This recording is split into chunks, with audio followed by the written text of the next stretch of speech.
Bienvenidos, compatriotas de la Patria Grande. Estamos en vivo. Son las 19 horas con 56 minutos en la República Argentina y desde la provincia de Buenos Aires les doy la bienvenida. Les quiero agradecer por todos esos mensajitos, por todos esos saludos de estos días. Volvimos de un receso y les prometíamos que íbamos a estar a diario, que íbamos a estar compartiendo un montón de cuestiones. Pero bueno, estamos pasando un momento realmente crítico a nivel personal, a nivel familiar. Pero bueno, lo importante es que hoy estamos acá. Vamos a estar más tarde con Sebastián Salgado en Verano Sudaca, en el canal de Data Urgente, y siempre que podamos vamos a estar compartiendo este espacio y sobre todo teniendo en cuenta las cuestiones tan importantes que se están dirimiendo en la región y algo sumamente importante que sabemos que va a tener tremendo impacto en el Perú y a nivel internacional, que es una denuncia absolutamente contundente en Naciones Unidas por un grupo de organizaciones de derechos humanos que están presentando el caso de Perú, que están presentando todo el relevamiento de las violaciones sistemáticas a los derechos humanos, los asesinatos, y se está presentando en estos momentos en Suiza, en Ginebra, ante las comisiones que se hacen cargo de estas cuestiones. También el tema del presidente legítimo Pedro Castillo Terrones, y tenemos el placer de tener con nosotros del otro lado a Asdrúbal González. Él es director general de la Red Nacional de Derechos Humanos y con él vamos a estar conversando sobre todas estas cuestiones. Él en este momento se encuentra en Suiza, es una de las personas responsables de promover, de incentivar y de presentar estas denuncias que le va a dar a todo esto que estamos haciendo prácticamente desde la clandestinidad, porque los medios corporativos de todos nuestros países hablan muy poquito o nada de Perú. Cuando hablan tergiversan. Y lo que se está haciendo es una red solidaria de hermanos de comunicación alternativa, de organizaciones que con su solidaridad empiezan a denunciar esto. Pero tiene la oportunidad, en este caso, la Red Nacional de Derechos Humanos y otras agrupaciones, de presentar esto directamente en Naciones Unidas. Era parte de lo que se pedía en las protestas y manifestaciones masivas que hay en el Perú. Por eso realmente es un privilegio poder charlar con Asdrúbal. Bienvenido, muchas gracias por estar con nosotros. Hola, Daniel, gracias por invitarme a tu espacio a compartir y a disertar sobre la situación del Perú. Como decías, efectivamente, nuestra organización viene haciendo seguimiento al Perú no desde ahora, sino desde hace ya varios años sobre el comportamiento de los derechos humanos, tanto de los derechos civiles y políticos como los derechos económicos, sociales y culturales. En esta coyuntura que está ocurriendo, nuestra organización se abocó con mayor actividad sobre la situación desde el día 7 de diciembre, que conocimos de la detención arbitraria contra el presidente Castillo. Y la primera acción que nosotros solicitamos fue solicitar medidas cautelares ante la Comisión Interamericana de Derechos Humanos, porque era lo que nos correspondía como activista abogar por la situación del presidente Castillo y la situación humanitaria. En este sentido, quiero resaltar que, bueno, que nuestra organización no está valorando ninguna gestión de gobierno, sino estamos valorando es la situación humana de una persona, porque lo que está ocurriendo en el Perú es una violación sistemática a los derechos humanos. Es la instauración del gobierno de Fujimori y de una dictadura que justamente viola todos los preceptos constitucionales, pero también los tratados internacionales. Ahora bien, en esta actividad nosotros estamos participando en la 137 sesión del Comité de Derechos Humanos. Este es un órgano técnico de Naciones Unidas que hace la revisión periódica a los estados sobre los derechos civiles y políticos. Y justamente coincidió este mes que le tocaba el correspondiente examen al Perú. En este sentido, nosotros aprovechamos la circunstancia para presentar una evaluación general sobre los derechos civiles y políticos en el Perú, cómo se viene vulnerando desde el día Claro, 7 de perdón, diciembre. Asdrúbal, le contamos a los amigos del otro lado que a Perú le tocaba, por una cuestión de calendario, una revisión de derechos humanos en este periodo, y coincide de manera casual y lamentable con las más de 70 muertes. Efectivamente, justamente coincide en el calendario de evaluación que en esta plena coyuntura política que está viviendo el Perú. Nuestra organización le dio asistencia técnica a 8 movimientos sociales que por primera vez incursionan en este espacio, donde ellos también presentaron informe. Entre ellos está también la Federación de Universitarios de San Marcos, que se vieron afectados en la universidad que vivió el allanamiento de los efectivos militares y que fueron detenidos más de 195 estudiantes de manera arbitraria.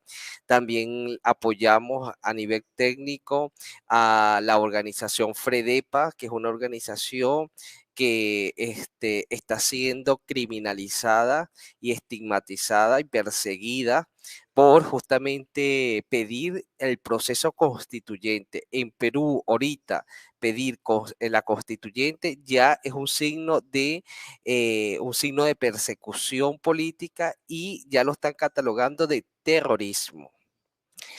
Entonces, en este contexto, bueno, nosotros le brindamos todas las herramientas a los movimientos sociales de cómo deberían de presentar sus informes de acuerdo a la temática de la ONU. Y estos movimientos presentaron sus temáticas de acuerdo a su visión. Han tenido la oportunidad de manera online, virtual, así como estamos compartiendo nosotros, de poder hablar y expresar su intervención oral ante los expertos independientes del comité, que son 17 elegidos por el Consejo. Y una vez ellos, Perdón, entonces no es, el comité, te interrumpo un momento, no es que ¿me se escucha? ponen todas las denuncias, sí, sí, yo te escucho bien, Sí, ¿vos? sí, sí, que Ok, bueno, ujú, te sí, preguntaba para conocer, porque desconocemos estos temas, no es que se ponen todas las denuncias en una carpeta y eso se entrega, sino que hubo un espacio de discusión, o por lo menos donde autoridades de Naciones Unidas escucharon de viva voz de hermanos peruanos qué es lo que está ocurriendo. es efectivamente, la dinámica es que uno envía un mes antes los informes sobre los diferentes derechos que quieran tocar las organizaciones, siempre y cuando esté dentro del marco de la agenda. Luego, los expertos dan un derecho de palabra a las organizaciones para que presente en un lapso de 4 minutos un resumen de su intervención. Los expertos leen y estudian los informes de estas organizaciones y posteriormente ya comienza lo que se llama la fase del examen, que es que los expertos hacen una serie de preguntas, de cuestionamiento al Estado en materia de derechos humanos. Una vez que concluye esto, después se valora, se publica después, posteriormente, un informe del comité sobre las debilidades y fortalezas que puede presentar el Estado parte que ha sido evaluado. Entre eso hace recomendaciones y también es importante señalar que los estados que hayan ratificado este convenio, este tratado internacional, es de carácter vinculante y de obligatorio cumplimiento para que se pueda garantizar los derechos humanos. Y en este momento, ¿en qué estadio de este proceso que nos está comentando estaríamos? Bueno, ahorita estamos en el proceso de lo que es la sociedad civil en su interacción con los expertos independientes, donde la sociedad civil, las organizaciones, le manifiestan a los expertos las diferentes temáticas que hayan denunciado. Aprovecho comentarte que nuestra impresión es que los expertos se han quedado bastante preocupados y sorprendidos con respecto a temas, por ejemplo, la represión policial que ha ocurrido, las ejecuciones extrajudiciales, porque se ha comprobado que más de 48 personas han fallecido a consecuencia de disparos y una actuación policial de manera excesiva. Y lo otro es que a nosotros como organización también hemos denunciado es la instrumentalización de la justicia. Es decir, el actual régimen de facto que encabeza Dina Boluarte está instrumentalizando la justicia para perseguir políticamente a sus adversarios, para criminalizarlo, pero también para estigmatizarlo. Esto significa que la justicia en el Perú está al servicio del sistema político dictatorial. Y esto evidencia de que no hay justicia, no hay un Estado de Derecho y por consiguiente se están violentando de manera sistemática los derechos humanos. Sabés que muchas veces pensamos que la manipulación mediática o ocultar las cuestiones que ocurren en este tipo de casos simplemente es para nosotros, para la gente normal, por así decirlo. Ahora, también la manipulación mediática manipula, tergiversa, le miente y le obnubila la realidad a gente que tiene responsabilidades muy grandes, muchas veces hasta la propia élite que genera esas mentiras, muchas veces se las termina creyendo. Ahora, yo te pregunto esto, ¿pudiste percibir algún nivel de sorpresa de estos expertos de Naciones Unidas que probablemente al consumir los medios internacionales más prestigiosos, que son los que justamente vienen ocultando, matizando el conflicto, que quizás pensaban que, bueno, había algún que otro problema en Perú y de repente se encuentran con una mujer con un nudo en la garganta contando cómo están asesinando a los jóvenes? ¿Se dio una situación de ese tipo? Bueno, con respecto a ese tema, te puedo decir que existe una censura mediática con respecto a lo que está ocurriendo. La población peruana en el exterior ha hecho un trabajo titánico contra la mentira que se viene difundiendo.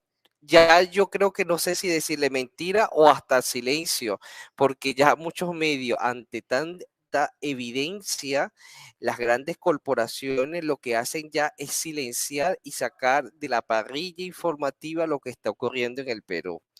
En este sentido, muchos expertos, acuérdate que estos expertos son una representación geográfica a nivel mundial.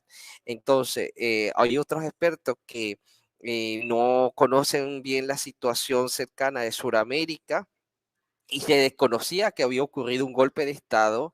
Lo otro es que los que son de habla hispana, lo único que conocían es que hubo un golpe de Estado, pero que fue contra el Congreso, pero no hablan de la verdadera situación jurídica, que es lo que vamos a hablar más adelante sobre el tema del presidente Castillo. Es decir, que nosotros hemos podido valorar que a nivel mediático no ha habido una fluidez, la veracidad de la información está tergiversada y también tocando este punto, la semana pasada, si no me recuerdo, pudimos observar que el Consejo de Ministros del gobierno de facto aprobó un presupuesto bastante sustancial para la prensa, para la prensa. Es decir, dentro del programa de gobierno han aprobado un presupuesto, yo creo que duplica el presupuesto o triplica el presupuesto de años anteriores para invertir en publicidad.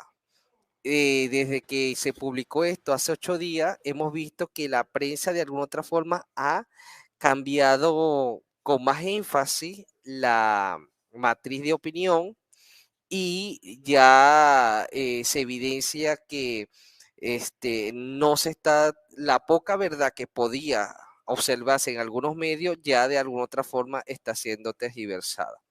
Entonces, ese es lo que está ocurriendo. No, nosotros estamos muy preocupados porque, y así lo digo responsablemente, lo que está ocurriendo en el Perú no es algo aislado. Lo que está ocurriendo en el Perú es una respuesta de desestabilización en la región. Y esto no es casuística porque a nivel geopolítico no es casuística que se esté desarrollando una guerra y que se esté desestabilizando Suramérica. ¿Por qué? Porque estamos viendo, por ejemplo, en Bolivia, cómo hace meses, hace pocos meses, hace pocas semanas, hubo un proceso de desestabilización de violentas manifestaciones que apoyaban a la persona que estuvo involucrada en el golpe de Estado, el señor Camacho y todas estas Una personas. cosa inédita, que las protestas eran por la fecha de un censo. Un absurdo. Bueno, entonces ahí estamos viendo una serie de guiones. Justamente otro punto que nos llama muchísimo la atención es que el mismo día que es detenido el señor Castillo, el 7 de diciembre, es inhabilitada la señora Cristina. Entonces, ¿qué es lo que estamos viendo? Existe una persecución política a los gobiernos progresistas.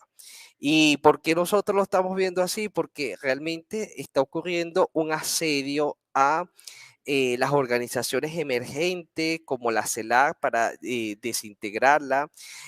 Vimos como UNASUR se trabajó para que un proyecto innovador de integración suramericana desde los gobiernos que responden a otras políticas de interés del norte, desintegraran esta organización. Entonces, para hacer tu resumen, el golpe de Estado en el Perú, a nuestra forma de ver, es el ejemplo de réplica que se va o que se puede cometer de manera próxima a otros gobiernos de la región.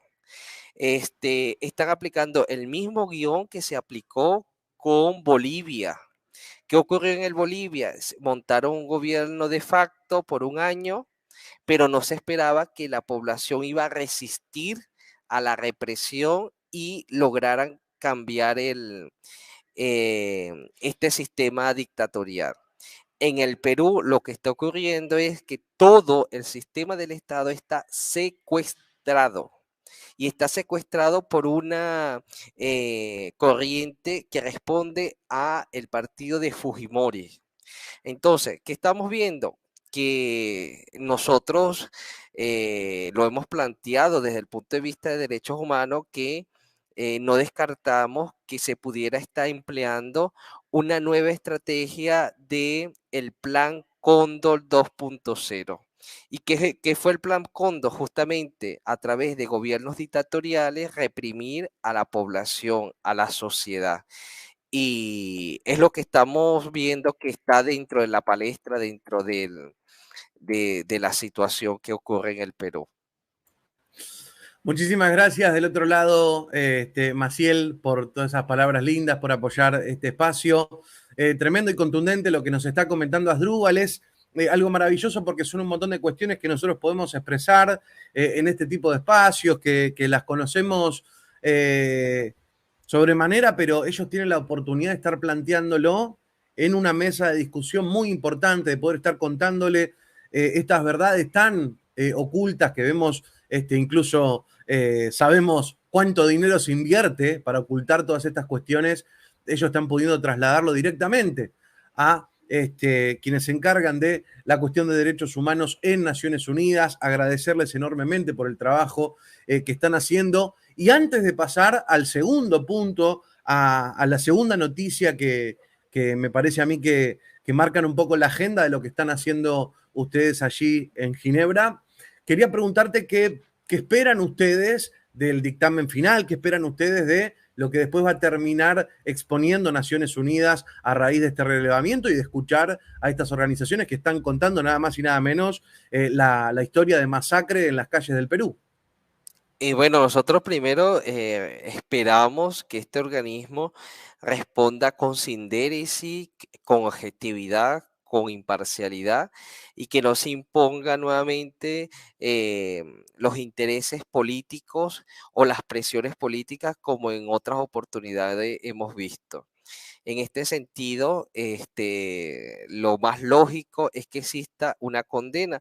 Y yo creo que sí va a ocurrir porque hace pocos minutos se acaba de publicar una comunicación que envió el alto comisionado pidiendo una serie de requerimientos sobre las violaciones sistemáticas de los derechos humanos en el contexto de las manifestaciones. Esto evidencia de que ya Naciones Unidas está actuando. Es un organismo bastante burocrático, pero responde justamente mientras exista más presión de la sociedad civil, se ve en la obligación de responder. Entonces, hace unos minutos, durante el día de hoy, Si me permitís la digresión, es bastante burocrático, pero sabemos que cuando se trata de un país que le resulta incómodo a Estados Unidos, son bastante apresurados. Bueno, justamente hay temas, hay países que lo pueden poner en agenda y que no se tenía previsto. Eso es parte de la geopolítica y de las negociaciones. Pero comparado Naciones Unidas con la OEA, existe más beligerancia, más nivel de discusión, ¿ve? Porque, por ejemplo, podemos ver que en la OEA, con más de 70 muertos, no se ha pronunciado ni han querido activar la Carta Democrática contra un gobierno dictatorial. En cambio, con Castillo, lo primero que hizo el señor Almagro, que no goza de ninguna credibilidad, lo que hizo fue reconocer el golpe de Estado del parte del Congreso cuando impuso a Dina Boluarte. Entonces, lo que esperamos es que se inicie una investigación de Naciones Unidas y esa investigación tiene que ser imparcial y se tiene que condenar los responsables, porque estas muertes no pueden quedar impunes.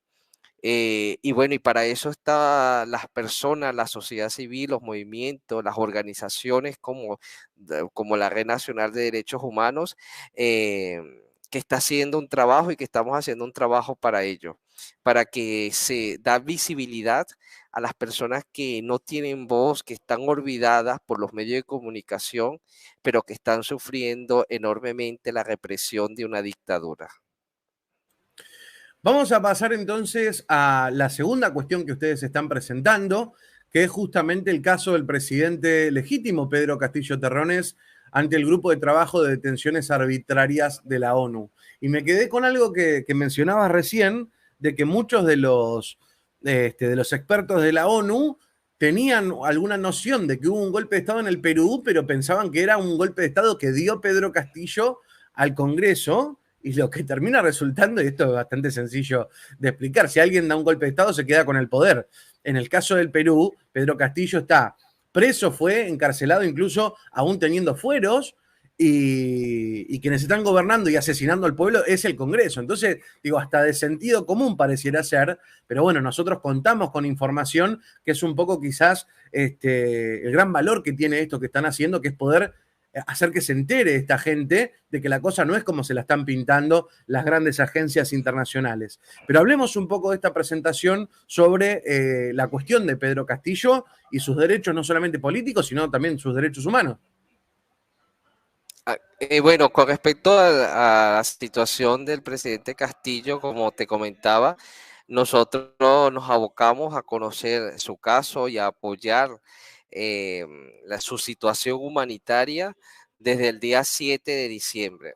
Es importante señalar que nuestra organización durante su mandato hicimos críticas constructivas porque en eso trata los derechos humanos, en una construcción, en una crítica constructiva para que los gobiernos mejoren, pero esta crítica no puede ir tampoco de manera desvinculada cuando existe una violación de derechos humanos como lo que está ocurriendo con el señor Castillo. Por esta razón, nosotros vimos la necesidad y la obligación, pues, como agentes, como activistas de derechos humanos, de denunciar lo que venía ocurriendo. Y en este sentido, hemos observado desde el punto de vista jurídicos la violación del debido proceso. Es decir, al señor Castillo, que nosotros recopilamos en información. El señor Castillo duró aproximadamente unos 16, 18 meses en el cargo. Antes que él asumiera el cargo, ya había vivido o ya estaba viviendo lo que se llama el asedio político. No le querían reconocer las elecciones, le dieron un ultimato que no iba a gobernar porque el Congreso no tenía la mayoría en el Congreso. Y esto ha sido así desde que él asumió la presidencia. Luego que nos encontramos que durante el mandato de Castillo tuvo 70 ministros, 78 proyectos proyectos ley que él presentó al Congreso y que el Congreso los bloqueó. Entre eso, estamos hablando del proyecto educativo que buscaba la gratuidad y la universalización de la educación, reformar el sistema de salud que se había visto golpeado con el COVID, Te reforma, interrumpo otro poquito, Asdrúbal. ¿Podemos decir que Pedro Castillo gobernó en efecto? Sí, estamos hablando de que más de 70 medidas que propuso fueron bloqueadas por el Congreso. no, es que más que evidente, señor Castillo no lo dejaron gobernar. Y ahí te quiero decir, si usted propone a nivel de presupuesto y de política que quiere reformar la educación, que es más, son cosas que de acuerdo a lo que nosotros hemos visto, estaba dentro de su plan de electoral, que si él ganaba, él le propuso eso a la población y por eso ves que él ganó. Entonces, la reforma agraria se la paralizaron. La reforma tributaria, que justamente hablaba de cobrarle más a los que ganaban más, entre eso era la regulación de las grandes transnacionales mineras, que es donde está el cuello de botella de este golpe de Estado, porque es parte de la denuncia también que nosotros estamos haciendo, es que hemos encontrado que muchas transnacionales le deben millones de dólares al Estado. Eso es uno. Lo otro es que por historia muchos gobiernos lo poco que pagaban o lo nada casi que pagaban, le condenaban la deuda o no pagaban impuestos, es decir, se enriquecían del Perú y estas empresas lo que hacían era saquear. Entonces, ¿qué propuso el señor Castillo? Una reforma tributaria para que esta reforma se ajustara a la realidad del país y que fuese más justa. También fue bloqueada. Es decir, a nivel de política social, ninguna de sus proyectos fue planteado. También propuso el proyecto constituyente, porque es importante recordar que la constitución de ahorita fue creada y ajustada de acuerdo a los intereses del señor Fujimori, el dictador. Entonces, la constitución del Perú es la carta que elaboró Fujimori de acuerdo a sus intereses en ese momento. Entonces, y la población viene reclamando desde hace más de 5 años ese el tema de la reforma constitucional. Bueno, también se le bloqueó. Entonces, y también se presentó, el artículo 134 constitucional establece que el presidente está facultado para disolver el Congreso cuando más de dos consejos de ministros no ha contado con el voto de confianza del Congreso. Eso es uno. Si Y a Pedro Castillo, ¿cuántos gabinetes le voltearon? Más de dos. entonces, estamos hablando de que efectivamente hubo más de dos censuras. También estamos hablando de que hubo un bloqueo legislativo y el Congreso de la Nación fue el que llevó al Ejecutivo al conflicto político. Entonces, dentro del sistema constitucional existe lo que se llama la correlación y el mecanismo constitucional, es decir, que ningún poder puede pisar al otro.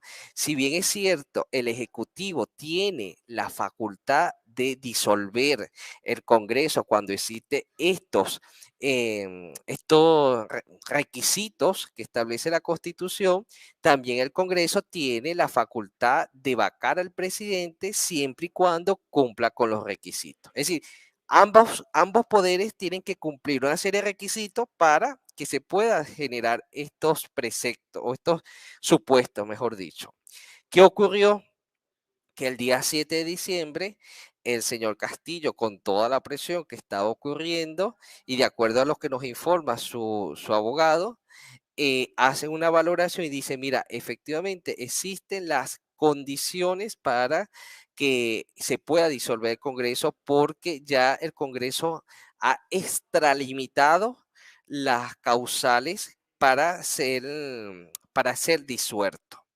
Bueno, otra cuestión, no le permitían salir del país con la complicidad del Poder Judicial corrupto y Perú no tenía presidente para representarlo a nivel internacional porque lo tenían encerrado. Exactamente. Fíjate que las últimas reuniones que planteaba, había una reunión, si no me recuerdo, con el presidente de México que le iba a hacer la programación de la presidencia del Tratado Pacífico, que no pudo ir a México. Entonces el presidente de México dijo, bueno, yo voy al Perú, creo que el día 15 de diciembre, que no pudo realizarse por el tema del golpe. El Papa Francisco le invitó también para que lo visitara, para la situación. Es decir, hay una serie de situaciones de bloqueo legislativo que evidencia de que el legislativo llevó al conflicto político y lo que se dice, bloqueó el sistema del Estado.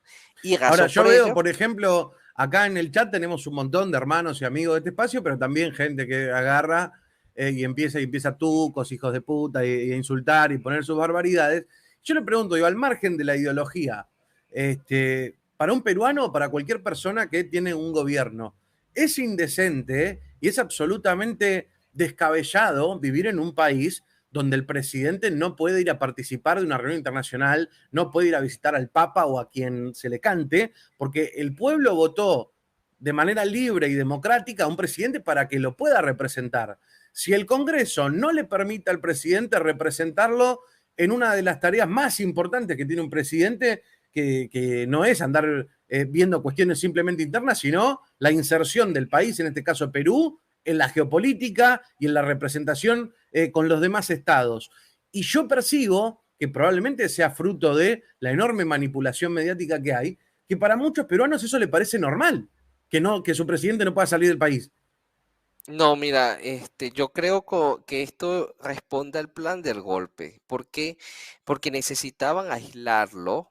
Y el aislamiento consistía que el presidente no tuviera contacto con la comunidad internacional, para que cuando ocurriera lo que ocurrió el día 7, el golpe de Estado por el Congreso, no existiera ninguna solidaridad con el Perú. Es decir, el Bueno, Congreso. y otra cosa, que cuando en lugar de ir Castillo iba Dina, todo indica que Dina ya estaba empezando a coser lo que iba a terminar siendo su golpe. Entonces, esto no es lo del día 7 de abril, esto ya lo venían trabajando desde hace muchos meses, desde que él asumió la presidencia. Las personas que dicen que él dio un golpe de Estado, yo solamente le exhorto que lean el artículo 134 de la Constitución del Perú. Es fácil y es muy claro ese artículo, que el presidente está en la facultad de disolver el Congreso cuando existen los siguientes supuestos, y ahí lo dice. Y lo otro, para seguir con el tema del presidente, es que se le violó el debido proceso. El presidente goza de, todos los presidentes, no solamente Castillo, en la Constitución del Perú se le garantiza al presidente y a altos cargos, entre ellos ministro, presidente del Congreso, de lo que se llama el antejuicio de mérito. Y el antejuicio de mérito es una prerrogativa constitucional que se le otorga a estos funcionarios para que esta prerrogativa justamente es para garantizar que por sus funciones puedan desempeñar muy bien sus funciones, pero que pueda recibir un trato diferente en el proceso de investigación, ¿ves? Y esa prerrogativa a Castillo se la quitaron en cuestiones de minutos.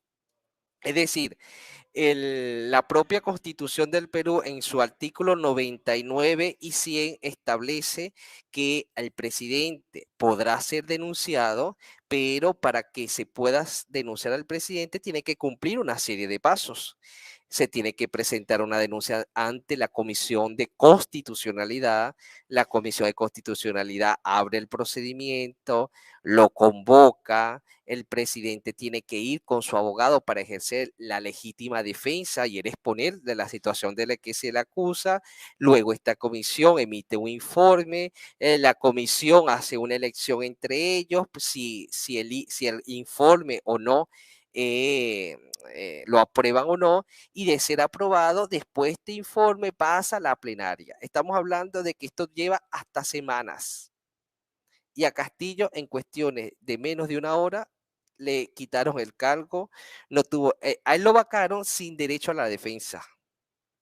Es decir, todo el procedimiento, absolutamente, y me gustaría que cualquier constitucionalista que pudiera, de alguna otra forma, investigar sobre el tema del Perú, pueda ver cómo todo el procedimiento de Castillo fue violentado en cuestiones de minutos. Es más, No, se y lo que es una necesitaba, burla es que lo terminan desaforando 2 días después de mira, tenerlo detenido. se necesitaba 108 votos, 108 votos para aprobar la vacancia, ya, a pesar de que ya el proceso ya está viciado, pero para que se aprobara la vacancia se necesitaba 108 votos y solamente se aprobó con 102 votos. Entonces, ahí estamos hablando, todo eso son vicios jurídicos. Entonces, ¿quién dio el golpe en primera instancia? ¿Quién fue que se prestó al golpe del señor Castillo en el día 7 de diciembre? ¿Cómo a una persona la van a meter a la cárcel sin el derecho a la defensa? Y lo otro es que una de las cosas que también es sorprendente, que muchos medios no lo dicen, es que cuando el señor Castillo lo detienen, la orden que dice no es una orden superior, no había ninguna eh, orden de un juez que dictara la detención del señor Castillo. Quien da la orden es el director de la Direcote, de la Dirección Contrainteligencia del Estado. Es decir, una orden que en este caso para un presidente no opera. Tenía que haber una orden, en este caso, de la Sala Constitucional, del Tribunal, una serie de prerrogativas que no se ha cumplido y no se van a cumplir. ¿Cuál sería la figura técnica de lo que ocurrió? ¿Fue un secuestro?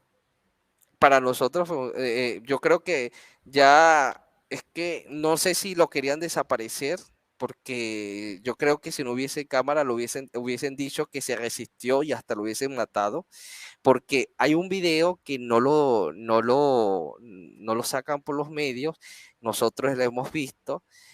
Cuando detienen al señor Castillo, lo detiene, es un grupo un grupo blindado de seguridad y lo amenazan con metralleta y el Claro, señor pareció una película. Castillo, sí, cargan la metralleta delante de él y le amenazan con la metralleta y él tenía a su niña, la niña pequeña de 8 o 10 años, la tenía en sus piernas y eso significó un trauma también para esa familia, porque a él le amenazaron que si no se bajaba, le iban a dispararle a la camioneta.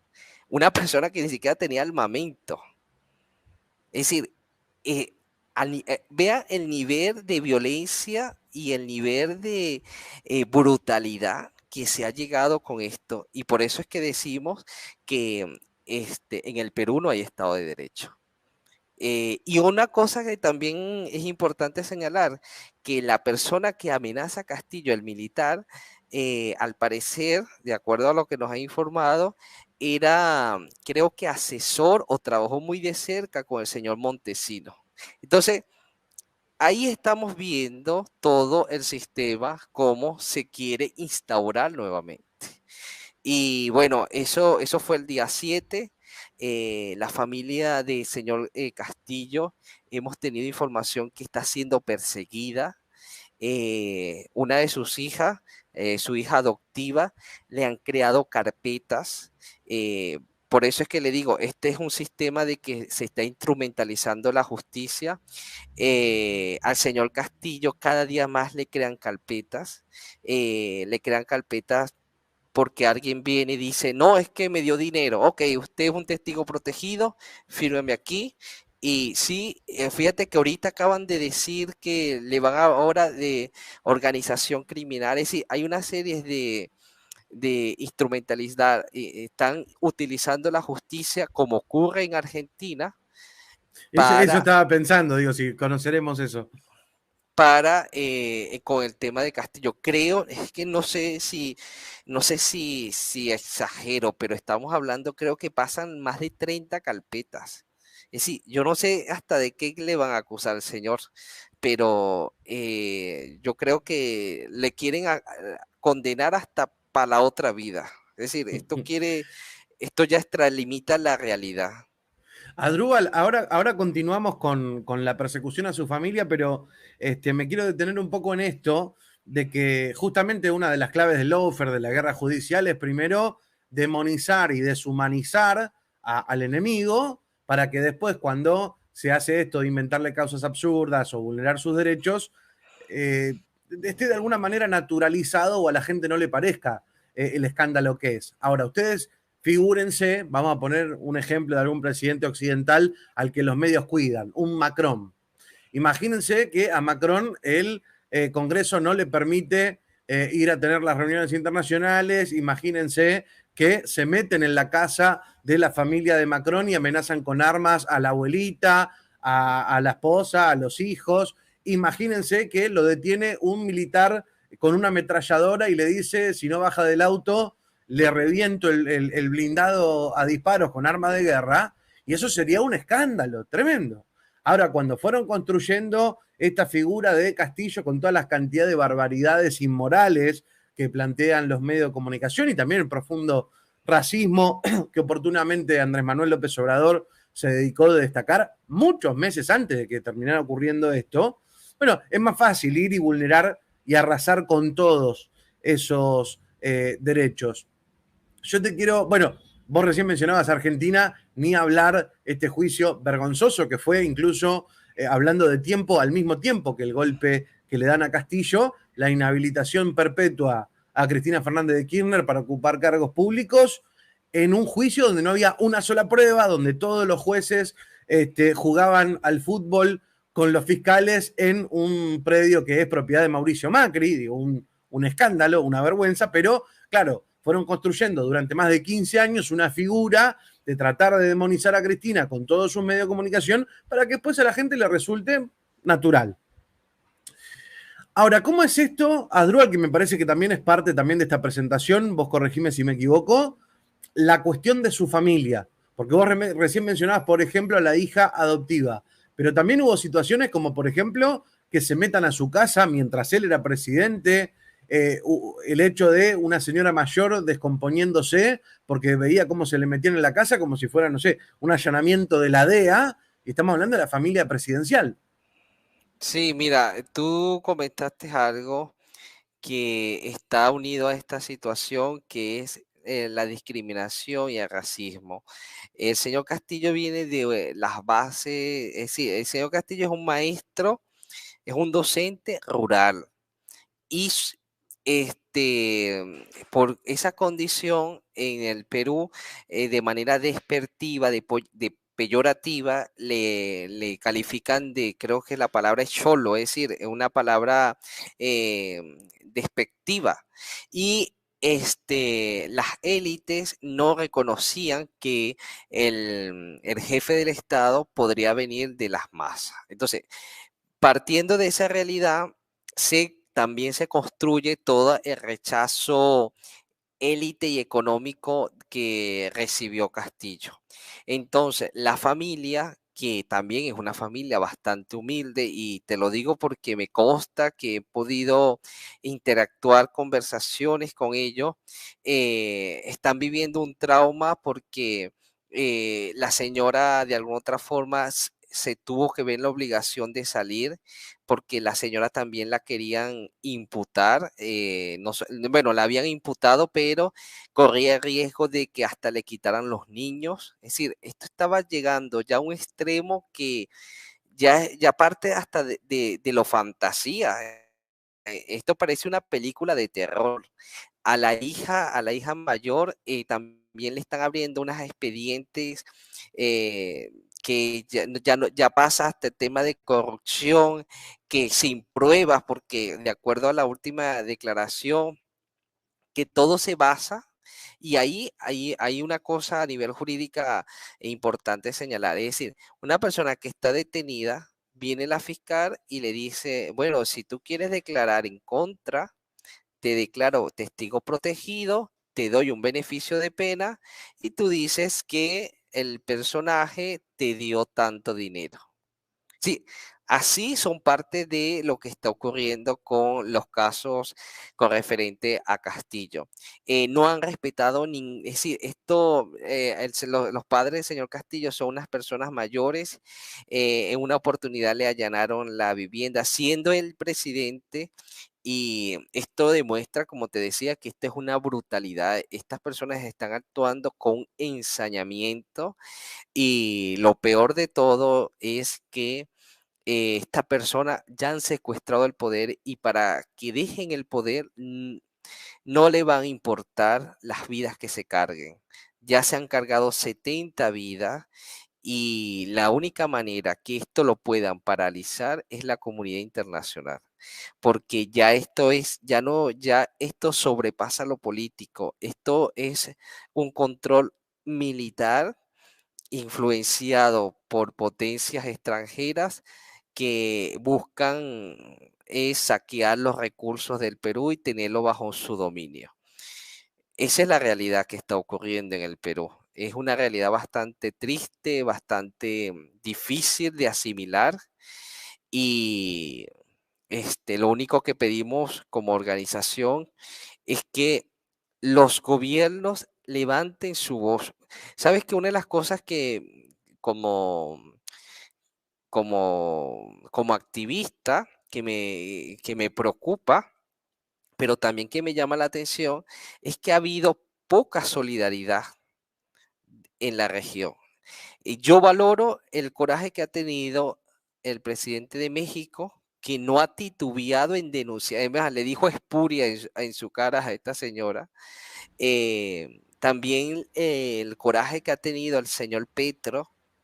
Creo que también la tuvo la presidenta de Honduras, que en la CELAC dio un discurso magistral, pero más de allí, no ha Bueno, habido una. déjame mencionar ahí, Asdrúbal, que cuando inicia este proceso, Alberto Fernández llama por teléfono al presidente de Argentina, llama por teléfono a Dina Boluarte y prácticamente se pone a disposición, algo que fue repudiado por nosotros con el grito en el cielo. Andrés Manuel López Obrador a las pocas horas sale a condenar fuertemente al Congreso y a Dina Boluarte, y ahí Alberto Fernández da un paso para atrás y firma la carta reconociendo a Pedro Castillo como presidente legítimo y condenando la dictadura. Pero vos fijate ahí cómo hasta incluso Andrés Manuel tuvo que empujar a gente que no tenía ganas de jugársela. Pero ahí vuelvo y caemos en el punto. Lo del Perú no es algo aislado. Y hoy es Perú, mañana ¿quién va a ser? Esto es un juego de naipe, es decir, el Perú, a nuestro modo de ver, el Perú es el laboratorio, el experimento que están valorando, porque como no le salió bien lo de Bolivia, que justamente, qué casualidad que es el que está al lado, cuando encontraron y certificaron los yacimientos de litio y de otros recursos que han encontrado hace poco, necesitaban tener un gobierno que responda a los intereses económicos.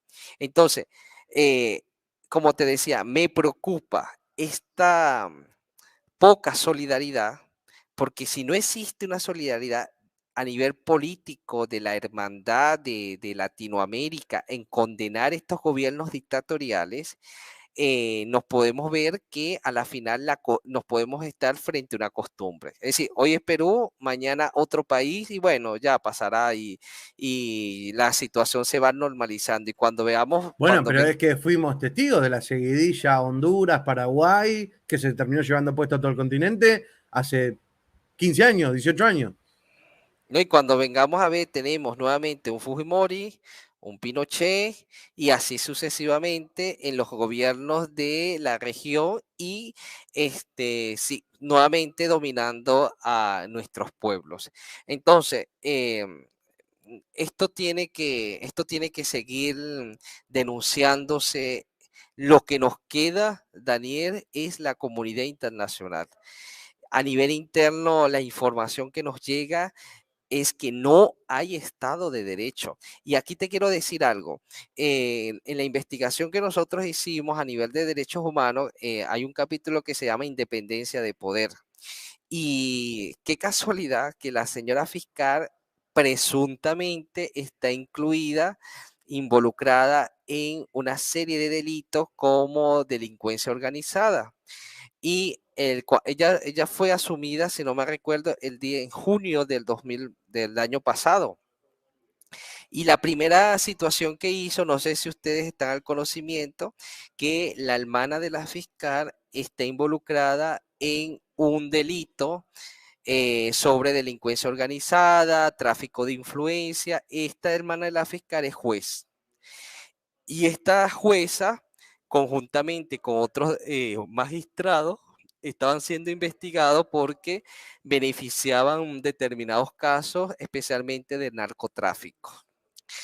¿Qué hizo cuando la fiscal general? Lo primero que hizo que al llegar fue remover la fiscal que estaba investigando a su hermana. ¿Y qué vimos la semana pasada? La semana pasada el fiscal que llevaba el caso decidió que no había elementos para investigar al hermano de la fiscal y archivó el caso. Esta es la fiscal que está acusando al señor Castillo con más de 30 carpetas de investigación.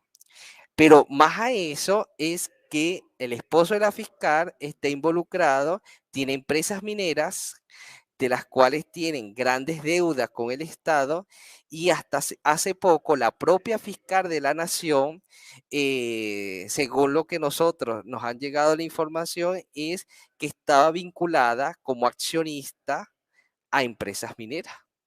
Entonces, esto es como darle al Que lobo que quede la corregime, carne. si no me equivoco, en los próximos meses se tienen que firmar cosas muy importantes que tienen que ver con la minería. Se tiene previsto que entre este y el próximo año los contratos ley que estableció Fujimori se tienen que renovar por 30 o 50 años más.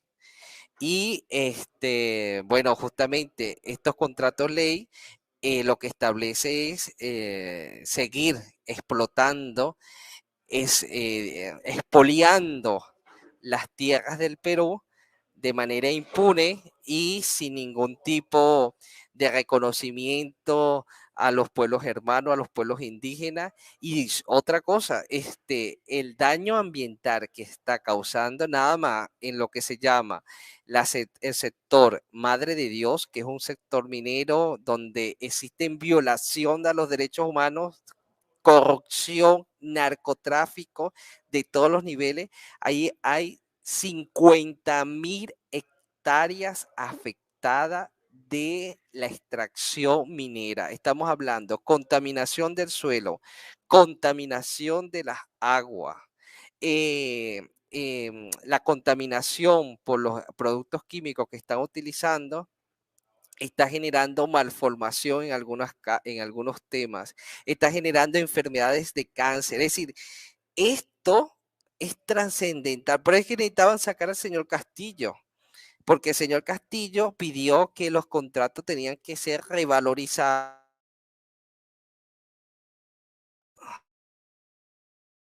¿Me escucha? ¿Aló? ¿Me escucha? ¿Vos me escuchás a mí? Te escuchamos Sí, perfecto. sí, bueno, entonces al señor Castillo los tenían que sacar porque estos contratos eran una de lo que él puso en la agenda de que se tenía que estudiar. Y lo otro era que si se llevaba la constituyente, el proceso de constituyente se llevaba a término, los pueblos indígenas y campesinos, especialmente de toda la zona sur, estaban reclamando más participación en los procesos políticos, como evidentemente se le deben de dar, respetar la consulta previa y una serie de derechos que por siglos se le han privado. Entonces, así es la situación del Perú. Es una situación lamentable. El señor Castillo está literalmente secuestrado. Le han prohibido tener comunicación con cualquier medio. Hace 2, 3 semanas tuvo una entrevista con un medio que se llama El Salto y esto derivó en que se le hiciera un procedimiento disciplinario contra él. El Espera, señor, espera, a ver, a raíz de la nota que da Pedro Castillo, ¿recibió sanciones en sus condiciones de detención? ¿Cómo es esto? por ejemplo, entre las sanciones se le puede aplicar, mire, usted no puede tener ningún contacto con ningún medio de comunicación. Usted, si usted tiene televisor, se le quita la televisión por un periodo de tiempo. Le suprimen, por ejemplo, si usted tiene 2 días a la semana que lo visita su familia, bueno, solamente lo va a ver un día a la semana. Es decir, le han suprimido una serie de derechos Pero lo que nos estás que, contando es terrible lo que estás contando. Por haber dado esa entrevista, le sacaron la tele y puede ver menos a su familia. Estamos hablando del presidente, nada más y bueno, nada menos del Perú, elegido por la mayoría. por eso es que te digo, hay un secuestro. Y cuando el abogado me comentaba todas las penurias que está viviendo, lo último es que el presidente él es diabético, y hay unas condiciones de salud que necesita que le estén tratando y le han negado que un médico de su confianza le chequee. Entonces, estaban viendo hasta hace poco que un médico lo pudiera revisar y no le habían dado la orden por parte del gobierno. Entonces, eso es lo que pasa en el Perú. Y lo que más preocupa es que los gobiernos democráticos, entre comillas, no quieran hablar, tengan miedo, volteen la mirada para otro lado, digan que esto no es mi problema. Y mientras tanto, siguen matando al pueblo, lo siguen reprimiendo y el pueblo del Perú sigue sufriendo todas estas penurias. Absolutamente contundente, Asdrúbal. Le mandamos un abrazo grande a toda la gente que está ahí del otro lado comentando, participando. Muchísimas gracias, María Pelcastre, por colaborar con este espacio. Nosotros también te queremos un montón. Para cerrar, te quiero preguntar, eh, esto ya está presentado, estamos hablando puntualmente del caso de Pedro Castillo con el grupo de trabajo de detención arbitraria de Naciones Unidas. Esto ya está presentado, va a ser presentado en los próximos días y también lo mismo, ¿qué esperan, qué resultados esperan obtener? Bueno, la denuncia ya se presentó, su abogado, el doctor Wilfredo, presentó la denuncia el día de hoy, yo lo acompañé. Lo que esperamos ahora es que ande el procedimiento. Como te dije, es un procedimiento un poco burocrático, que se necesita hasta meses para que se puedan pronunciar. Es el mismo espacio que determinó que Milagro Salas fue detenida de manera arbitraria. Es el mismo procedimiento y que se ha pronunciado también en otros casos emblemáticos. Entonces, esperamos que no se tarden años, sino que en la brevedad puedan tener un dictamen más por el tema de la urgencia que se está viviendo. Y también señalar que, por ejemplo, el doctor Eugenio Zaffaroni ha dado aportes muy importantes en el tema de la defensa del presidente Castillo. Entre eso, a nivel jurídico, ha denunciado las aberraciones jurídicas que se le está aplicando, que viola no solamente los preceptos constitucionales, sino ya a nivel internacional. Y en este punto quiero señalar que hay cuando a Castillo le imponen la prisión preventiva, el juez se fundamenta en una sentencia de Argentina de 1956, cuando estaba la dictadura. Sí, es ¡Qué algo vergüenza! que el propio el doctor Eugenio, cuando vio la fundamentación del juez para poder dictar la medida, digo, pero si esto lo dictaron cuando en Argentina no había Estado de Derecho, había una situación de vulneración. Pero es para que tú veas al nivel que ha llegado el Poder Judicial, y por eso es que decimos, absolutamente todo el Estado está respondiendo a un solo nivel político, y a nivel interno no hay garantía, no hay garantía de nada. Bueno, si me permitís, y a ver, como argentinos, estos años hemos tenido que pedir muchas disculpas y sentirnos mal con nuestros hermanos latinoamericanos por muchas posturas nefastas o en algún punto timoratas del gobierno argentino, al que votamos con mucha esperanza. Este es uno de ellos, donde esperábamos que Argentina, por su historia de derechos humanos, porque Argentina es un país que con Néstor y Cristina atravesamos un proceso de memoria, verdad y justicia, pudimos meter a cientos de represores de la dictadura tras las rejas, y hay una cultura de respeto a los derechos humanos que, bueno, viene brillando por su ausencia con respecto a Perú. Nos gustaría que nuestro país alzara la voz de otra manera mucho más contundente, pero sí que sepan nuestros hermanos del Perú que si bien probablemente el gobierno no ha estado a la altura, sí un jurista argentino de la calidad y el compromiso de Raúl Eugenio Zaffaroni, que vos mencionabas, esta Comisión de Derechos Humanos Argentina que se estuvo haciendo presente en las calles del Perú, acompañando las protestas y relevando los casos, que sepan que muchas veces cuando falla la diplomacia de los estados, la diplomacia de los pueblos se mantiene firme y la relación entre el pueblo argentino y el pueblo peruano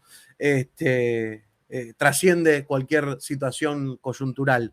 En este sentido, también te quería preguntar para cerrar si pudiste ver un poco de la actividad de esta Delegación de Derechos Humanos Argentina presente y si pudiste ver un poco de la demonización, donde en los medios de comunicación los presentaban básicamente como, no sé, como una delegación del Ejército Rojo que vino desde la época de la Guerra Fría al Perú. Bueno, yo tuve un contacto vía virtual con uno de los compañeros porque yo resido en Madrid, donde tenemos una de nuestras sedes. Pudimos interactuar con uno de los compañeros de esta misión de Argentina. Nos preocupa muchísimo la forma en que fueron tratados, que de alguna otra forma el gobierno no solamente descalificó, sino también hizo una campaña de demonizar el trabajo importante que estaba haciendo esta misión. Y bueno, esperamos que sus importantes resultados puedan ser escuchados por el gobierno argentino. Y en este punto, antes de culminar, eh, yo creo que y exhortamos al gobierno argentino que puedan retomar los pasos de integración latinoamericana, y hay un espacio que ustedes como argentino y como sociedad civil pueden pedirle al gobierno que haga algo, y es que el Estado argentino durante este año es parte del Consejo de Derechos Humanos. Y una de las facultades que puede presentar el gobierno argentino es levantar su voz en este espacio y condenar los derechos humanos. Es el espacio más idóneo porque es el foro político a nivel mundial en materia de derechos humanos, y más aún que el año pasado Argentina ocupó la presidencia y que uno de sus vecinos está viviendo un asedio y una dictadura. Yo creo que lo mejor a nivel político para posicionarse a favor del pueblo es que haga una condena en este espacio, y más aún considerando nosotros que estamos aquí en Naciones Unidas, que yo creo que ellos se podría ganar muchísimo a favor de los pueblos y sobre todo animar a que otros presidentes, otros gobiernos sigan el paso de denunciar lo que ocurre en el Perú. Bueno, ahí en el chat estoy dejando las redes donde pueden acercarse, conocer, seguir, apoyar a la Red Nacional por los Derechos Humanos, de la cual Asdrúbal es director general. Ahí van a encontrar mucho de todo este trabajo que vienen haciendo. Tengo entendido que incluso pueden descargar algunas de las presentaciones que ustedes han llevado ahí a Suiza. Así que bueno, invitar a todos los que están ahí del otro lado a que apoyen a todos estos compañeros que están mostrando la realidad del Perú ante Naciones Unidas y por supuesto también recoger estas recomendaciones y estas cuestiones prácticas que nos das que pueden marcar la diferencia. Lo último, antes de que te vayas, necesito que me repitas los artículos que mencionaste hace un ratito, porque sabés que es una discusión que hemos tenido incluso debates bastante acalorados en este espacio cuando hablan del castillo golpista. Si pudieras repetirnos cortito eso y te dejamos libre. Vale, artículo 134 de la Constitución. establece la facultad que tiene el presidente o presidenta de disolver el Congreso cuando existen los supuestos. Así, artículos 99 y 100 establece el antejuicio de mérito y el proceso para que un presidente, en este caso, se le abra una investigación constitucional.